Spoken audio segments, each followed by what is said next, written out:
the game industry has a problem. It takes the load off of the physics engine. So you can see these LODs at different increments, and in newer versions of Unreal Engine, you can actually smooth it even past that. It's called normal mapping. You put a texture on an object, and you don't have to change the object to match, especially the hitbox, so it makes it a lot more efficient.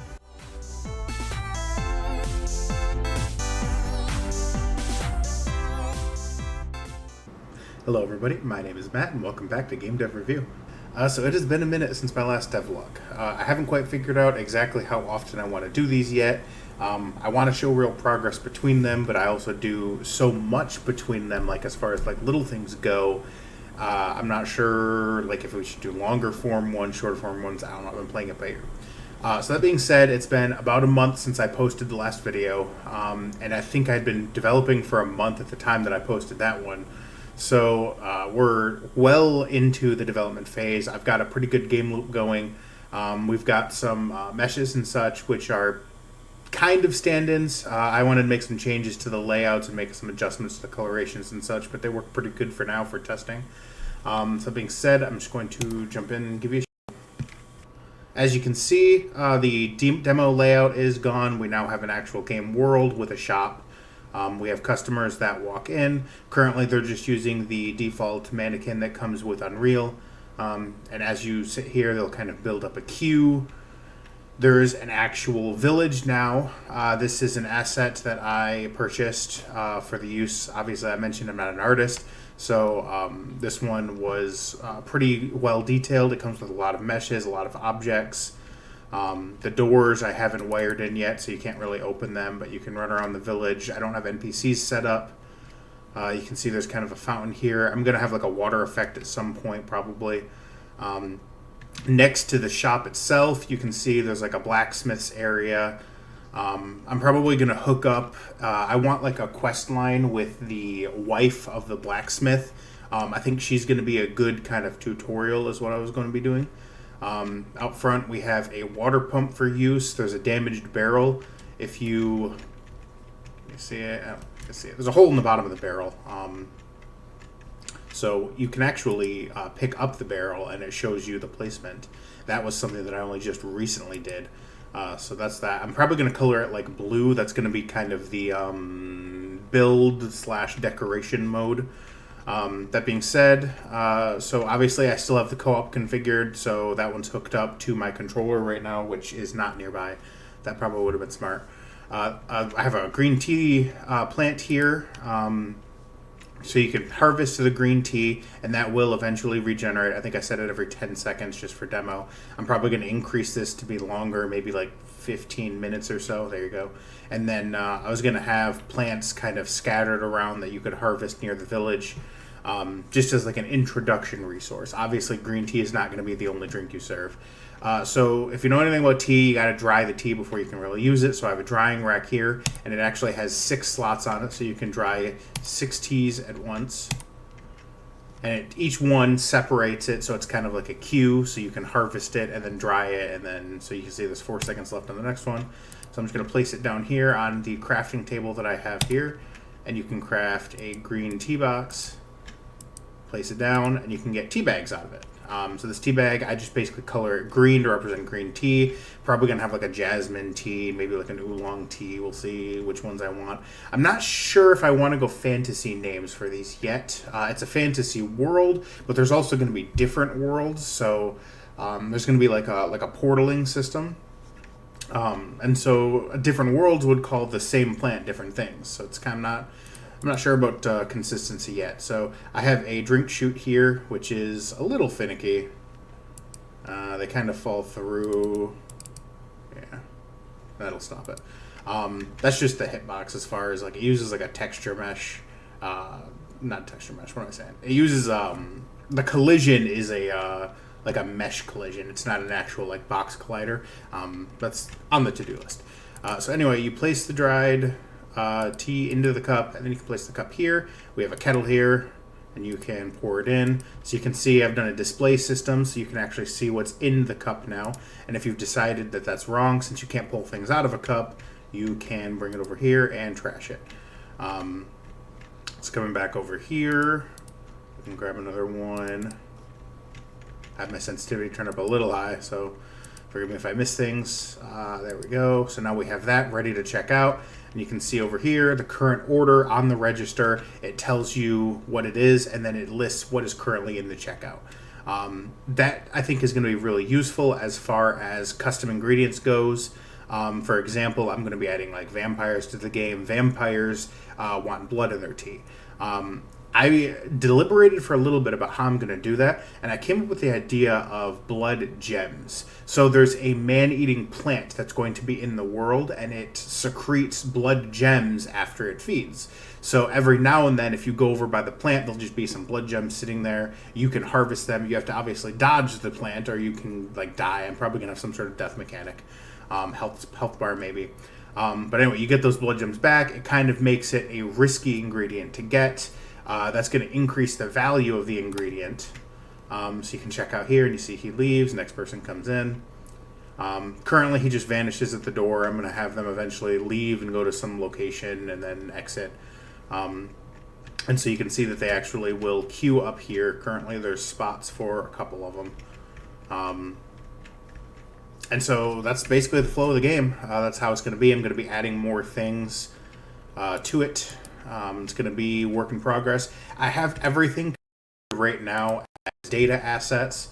If you don't know a lot about Unreal, that essentially means I have these definitions. So green tea box, you have a list of required ingredients. So it has a definition, green tea leaf dried. It outputs a tea box, and then that contains 5 dried green tea, which is 5 bags. And then you can define the actual ingredients themselves. So blood gem, green tea, some honey. I've added some nightshade. Water is an ingredient. And so what you can basically do to define those is there's different types. So you have raw ingredients, tea, liquid, additives, that kind of stuff. Then there's tags. This tag system is where it's going to be interesting. So each ingredient is defined by what kind of ingredient it is. So in this case, there's magical, blood, fairy, cryptid, that kind of stuff. And so when you get into customer preferences, this is where there's a reputation that you build with the customer. So in this case, I have a vampire customer here. And in this case, Claudia Shadesvale is going to be one of my NPCs. She's a story NPC. And so drinks that she might request, currently green tea. That's kind of like her preferred drink. It's a percentage chance that you'll order a specific drink.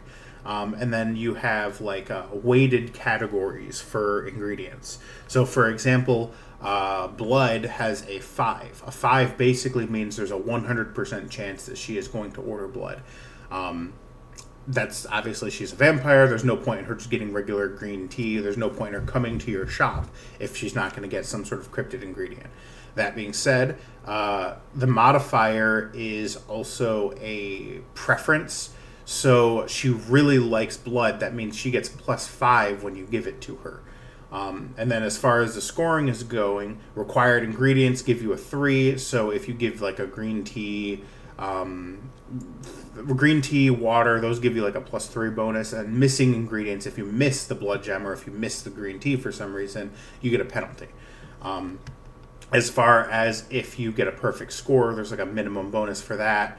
And then you can see here there's a whole reputation. I'm probably going to be adjusting these. There's a lot of numbers here, and I think I want to simplify it a little bit more. But then there's a monetary reward that she'll pay. I think I'm going to change that just to be ingredient-based, not customer-based, because I think it makes more sense that like a blood gem costs 5 copper versus a green tea costs 1 copper. It's a rarer ingredient. It makes sense. And so that's just going to be how I kind of scale things. Reputation is going to be used to progress the story. So, for example, one of the, I think, plot points I'm going to have is the wizard comes into the store. You give him a really good drink. He really likes nightshade because it's an exotic ingredient. And as a wizard, it's not going to kill him, poison resistance. And so once you get his reputation up to a certain point, he says, hey, I heard about these magical ingredients on this planet. It'd be really cool if you could get some of them for me. And then he gives you the location to the world. And so one thing that I haven't done yet, but is probably going to be pretty soon here on my agenda, is I'm going to have the door is essentially a portal. I'm picturing Howl's Moving Castle style, but combined with, if you've ever read the Innkeeper Chronicles, so essentially you have like a sort of tablet or a display of the worlds that are available to you that you've unlocked. And when you go to them, it sort of takes your entire shop into the void, which is like the space between worlds. You travel in there to the next world, where you then spawn into that world, and now you have new clientele, you have new ingredients, and so that lets you kind of expand your horizons, and you can serve them on different. It lets you, obviously, characters on one planet might not have access to honey. Maybe bees don't even exist on that world. So if they really like sweet things, you can then introduce them to honey, and that'll be a big bonus to their reputation. So you can mix and match with different worlds. But that also unlocks new story characters that can expand. I'm playing around with an idea for an overarching story. I don't think I'm going to get into it just yet. I want to work it out a little bit more. But there is going to be a general plot, a reason to jump between worlds, build reputation with different factions, that kind of thing.